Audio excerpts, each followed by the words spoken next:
Amém? Queridos, vamos ver a palavra de Deus em João 3,30. Evangelho de João, capítulo 3, versículo 30.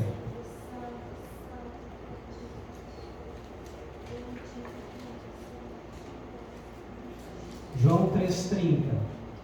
É necessário que ele cresça, que eu diminua. Amém? É necessário que ele cresça e que eu diminua. Coloca a mão no teu coração. Deus amado e Deus bendito, essa oração que João Batista, o primo de Jesus, fez. E nós fazemos, Senhor amado, após quase 3.000 anos, 2.000 anos, essa mesma oração. A oração que ele cresça, que eu desapareça. Senhor amado, olha para nós. Vê o que nós precisamos e necessitamos mudar. Necessitamos tirar, excluir, deletar da nossa vida. Por isso te pedimos ao Pai essa humildade de reconhecer nossos defeitos, nossas falhas e ter a coragem suficiente para fazer o que precisa ser feito. Em nome de Jesus, amém e amém. Pode sentar aqui. Passou essa pregação de hoje? Não. Essa é só a introdução. É necessário que ele cresça, que eu diminua. É necessário que ele cresça e que eu desapareça. Outra tradução. Eu até prefiro mais essa tradução. É necessário que ele cresça, que eu desapareça. Amém? Como assim ele crescer e eu desaparecer? É mais Deus e menos eu. Amém? Mais Deus e menos eu. Vou repetir. Mais Deus e menos eu. Por quê? Porque o homem, nós temos uma tendência pecaminosa, uma tendência para o mal. Nós somos egoístas, nós somos avarentos, nós somos mentirosos, nós somos soberbos, somos arrogantes, somos prepotentes. Ou seja, em si mesmo, olhando para nós mesmos, não temos bem algum. Então nós precisamos mais de Deus e menos de nós mesmos. Não sei se você parou para pensar, eu já fiz essa reflexão. Quando eu estou na carne, ou seja, vivendo fora de Deus, fora do controle do Espírito Santo, nem eu me aguento. Amém? Você se aguenta? Eu não me aguento. Eu sou chato, terrível, egoísta, individualista, materialista, super racional. Está entendendo? Agora, o Espírito Santo já muda. Aí eu olho com olhos de amor.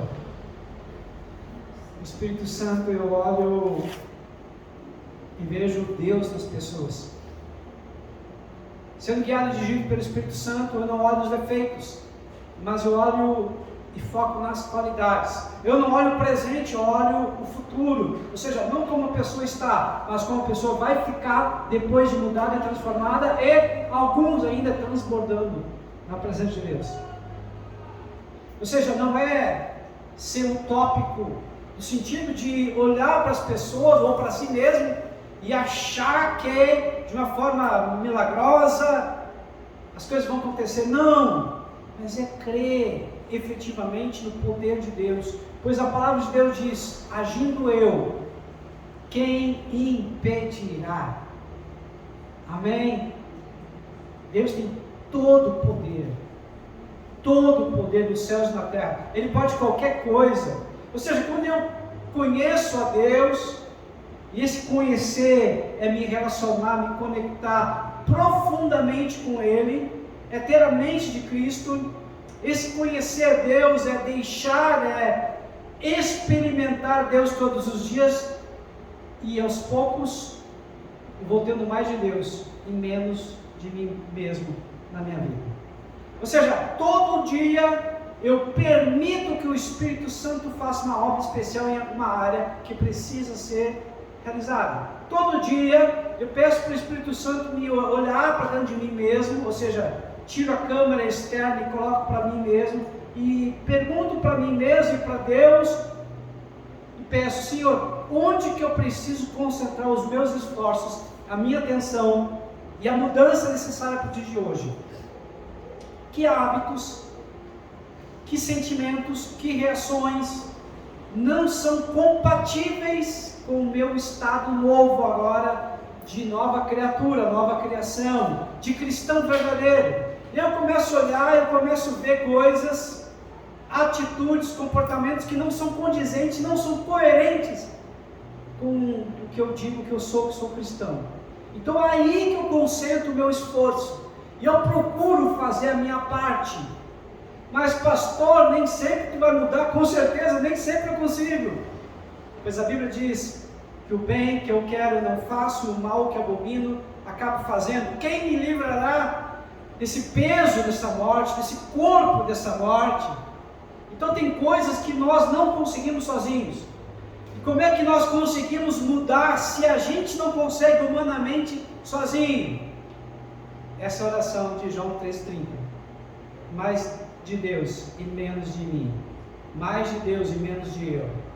É necessário que Ele cresça, ou seja, Jesus cresça em mim e eu desapareça, eu diminua. Então essa oração que tem que ser diária. Senhor, eu preciso desaparecer. Mostra quais são as áreas que eu preciso focar.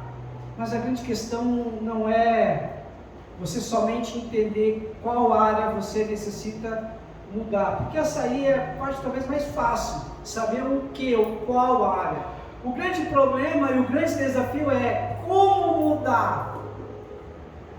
A Bíblia diz, Salmo 1, que se eu meditar na palavra de Deus de dia e de noite, eu serei como a árvore plantada junto a ribeiros de águas, cujas folhas não caem, tudo que eu fizer vai prosperar, tudo que eu fizer vai dar certo. Então eu preciso o quê? Meditar na palavra de Deus. Mas como é que eu medito? Essa palavra meditar na palavra de Deus é como se o autor aqui estivesse olhando, vamos colocar assim, uma vaca, um boi. O boi, quando ele está comendo pasto, ele mastiga, mastiga, mastiga, mastiga, e porque ele tem ele tem um estômago diferente do nosso, ele engole, regurgita, mastiga, mastiga, mastiga, engole de novo, regurgita, mastiga, mastiga, ou seja, ele aproveita os menores detalhes das vitaminas, proteínas, ou seja, de todos os recursos que tem lá naquela grama. Então é isso que o autor está dizendo para mim e para você. Meditar na palavra de Deus é fazer pergunta para a palavra, é perguntar o que essa palavra está me ensinando hoje, qual o princípio que eu tenho que aprender hoje, qual a aplicação pessoal que eu tenho que fazer hoje, o que eu tenho que me aproximar, o que eu tenho que me afastar. Ou seja, eu tenho que fazer perguntas e conversar comigo mesmo durante todo o dia. Isso é meditar, não é quantidade de coisas para aprender, mas é a qualidade das coisas que eu aprendo. Quando eu medito, eu pergunto, eu respondo. Quando eu medito, eu começo a repetir. A repetição é a mãe da aprendizagem. E eu crio um processo, e o processo é o pai da aprendizagem. Ou seja, quando eu tenho uma repetição dentro de um processo, eu tenho a mãe, eu tenho o pai da aprendizagem. Ou seja, eu vou aprender. E quando eu aprendo, eu não esqueço mais. Então, primeiramente, eu medito na palavra, e eu fico questionando, perguntando, vendo onde eu posso aplicar, e vou discutindo com pessoas próximas. Vou conversando com pessoas próximas. Vão ensinando as pessoas, e a parte do ensino, quando nós chegamos nessa última parte, é onde que realmente nós aprendemos.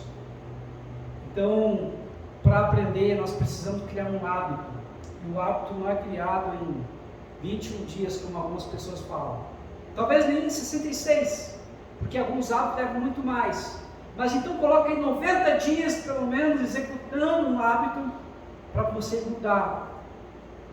Pastor, o que você está querendo dizer? Não estou querendo dizer, estou dizendo, se você quer ter mudança na tua vida, você vai ter que pagar um preço. Se você quer mudanças reais, você precisa focar em qual área, em qual aspecto da tua vida que você precisa mudar. E às vezes, a gente pensa que tem uma área que mais necessita, mas se você for sensível à voz do Espírito, Ele vai te dizer outra área. Eu já contei essa história, mas eu gosto muito de historinha.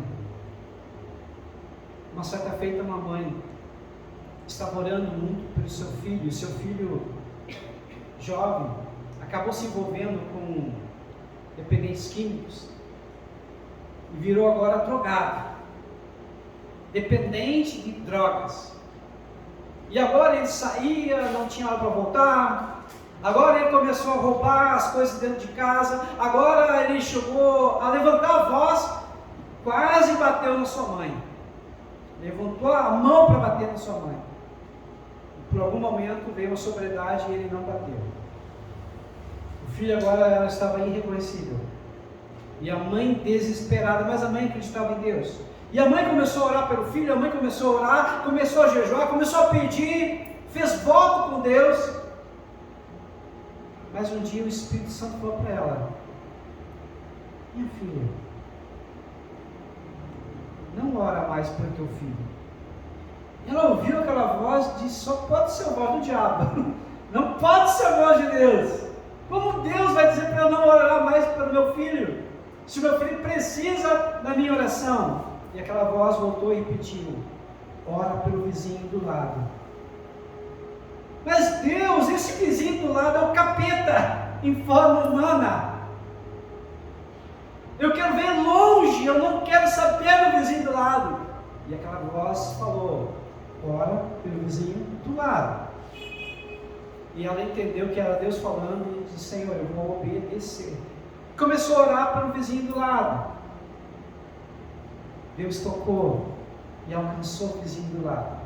O vizinho do lado, na verdade, era o chefe da gangue, o chefe da máfia, o líder das drogas. Ou seja, era ele que tinha feito a cabeça do filho dela. Só que agora, ele teve uma experiência real com Deus e a sua vida foi mudada e transformada e tudo mudou.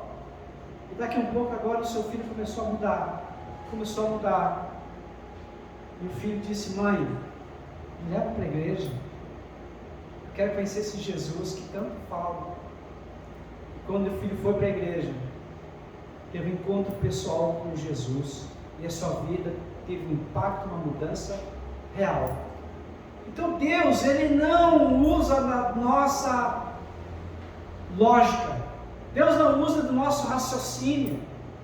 Ele tem outra lógica, outra sabedoria que é muito maior. Em Isaías 55:8 diz que os caminhos de Deus não são os nossos caminhos, e os pensamentos de Deus são superiores aos nossos. Ou seja, nós não compreendemos, porque focamos num aspecto só, numa área, num trecho, mas Deus foca no quadro inteiro. Deus vê a tela pintada, Deus vê o ontem, o hoje e o amanhã. Deus conhece a natureza humana, Deus sabe o que é melhor. Você está entendendo? Quando aquela mulher ela começou a orar pelo filho da vizinha, ela não compreendeu, não entendeu, mas se submeteu. E depois que o filho foi convertido através do filho da vizinha, ela entendeu que os caminhos de Deus são mais altos, mais elevados que os seus. É necessário que ele cresça, que eu diminua. Significa você morrer com Cristo, para viver com Ele. Significa você ressuscitar dos mortos, para reinar com Cristo. Significa que você agora vai permitir que o Espírito Santo de Deus te controle, te governe, e você vai aceitar perder o controle. Talvez você viveu a vida inteira querendo ter o controle, e agora você compreendeu que não tem controle de nada na verdade. Essa que é a verdade. Nem você mesmo, você não consegue controlar. Você acha que consegue controlar, mas não consegue. é necessário que ele cresça, que eu diminua. Significa deixar, permitir que o Espírito Santo te conduza, te guie e te leve para onde você precisa ir. Significa deixar o orgulho, a soberba e achar que sabe, dizer: Deus, eu me humilho. É ter um coração ensinável, de um eterno aprendiz, um eterno aluno. Deixar que Cristo cresça e eu desapareça, significa tudo isso. Então hoje eu quero que você faça essa oração, e faça essa oração todos os dias. A minha oração hoje é que eu desapareça, que Cristo cresça. E a minha oração para ti e para você que está nos assistindo também nas redes sociais, que você possa desaparecer para que Cristo governe por completo a tua história. Amém? Amém. Nós estamos falando aqui sobre os princípios da palavra de Deus. E nós falamos primeiramente sobre a soberania de Deus e agora sobre a aliança. E nós estamos terminando a aliança e hoje nós vamos terminar que é a nova aliança. Então nós sabemos que Deus tem a soberania, Deus tem o poder, Deus tem o governo sobre todas as coisas. E ninguém pega Deus despercebido ou desapercebido, porque Deus é o autor e o ator e autor da história. É Ele que está escrevendo a história. Amém? Quando Deus mostrou para Nabucodonosor aquela estátua, que a cabeça de ouro, peitoral de prata, cintura aqui de bronze, e as pernas de ferro, e o pé, barro com ferro. Ele estava mostrando as nações, os impérios que seguiriam. Então primeiro era a Babilônia, depois o Império Medo-Persa, depois o Império Grego, depois o Império Romano, e por fim, que agora é a nossa era, o novo Império Romano, que vai ser o Anticristo. Então Deus, ele não está surpreso com a história, porque Ele é onisciente, sabe todas as coisas. Deus, ele não está surpreso com a história, porque Ele é presciente, sabe de todas as coisas de uma forma antecipada. Deus, Ele tem o controle de todas as coisas. Amém? Mas a sua palavra diz que nos últimos dias a igreja do Senhor, ela seria uma igreja cheia do Espírito Santo, uma igreja cheia da presença de Deus. Amém? A palavra de Deus diz em Mateus 22, 29: errais, porque não conheceis as Escrituras, nem o poder de Deus. Então nós temos que ter esses dois fundamentos. Qual é o fundamento, pastor? Interpretação da palavra, leitura, interpretação da palavra, conhecimento da palavra de Deus. E o segundo fundamento, poder de Deus. O que é o poder de Deus? É ser guiado, é ser cheio do Espírito Santo, é ter o fruto do Espírito em nossas vidas. Para sintetizar, é mais Deus e menos eu. Amém? Quando eu vejo e olho para mim e vejo que às vezes eu me comporto como alguém orgulhoso, alguém arrogante, alguém vaidoso, eu digo: Senhor, tenha misericórdia de mim. Quando eu olho para mim mesmo e vejo que eu estou muito frio, pouca fé, eu digo: Senhor, tenha misericórdia de mim. Quando eu olho para mim mesmo e eu vejo que eu estou com pouco amor, eu digo: Senhor, tenha misericórdia de mim. Porque a Bíblia diz que toda a lei e os profetas se resumem nas duas leis, que são as principais, que resumem toda a Bíblia. Amarás o teu Deus de todo o teu coração, com todo o teu entendimento, com todas as tuas forças. E o segundo semelhante a esse é: amarás ao teu próximo como a ti mesmo. Ou seja, essas duas leis, o amor a Deus e o amor ao próximo, resume tudo. Como diz 1 Coríntios 13, que o amor, ela resume tudo. Quem ama, confia. Quem ama, se entrega. Quem ama, protege. Quem ama, cuida.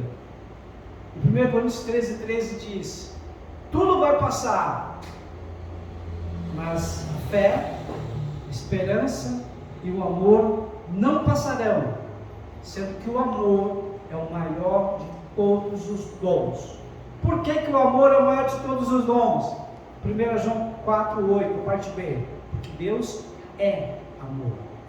A essência de Deus, a natureza de Deus é amor. Então, quando me encho de Deus, obrigatoriamente eu tenho que amar e voltar à essência, voltar à minha identidade original. Significa que eu tenho que voltar para Deus, eu volto para o amor. Quando eu volto para o amor, eu me esqueço das pessoas que me traíram, esqueço das pessoas que me rejeitaram, esqueço das pessoas que me abandonaram, eu esqueço das pessoas que me humilharam.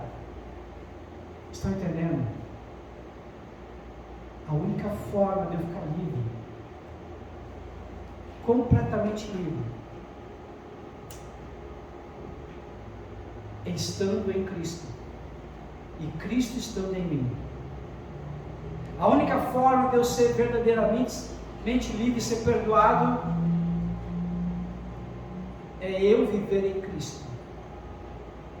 E eu estando em Cristo, eu estou em Deus. E estando em Deus, estou no meu propósito, assumindo a minha própria identidade e vivendo a vida que Deus pediu para eu viver. Não tem outra forma. Conhecereis a verdade, e a verdade vos libertará. João 8,32. Se pois o Filho vos libertar, verdadeiramente sereis livres. João 8,36. Não tem como ser livre se não for em Cristo.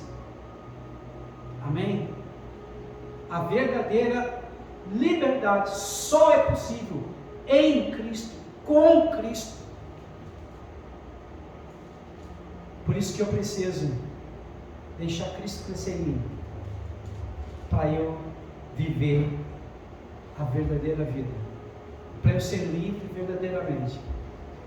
Para isso eu preciso todos os dias deixar que Cristo cresça e que eu desapareça.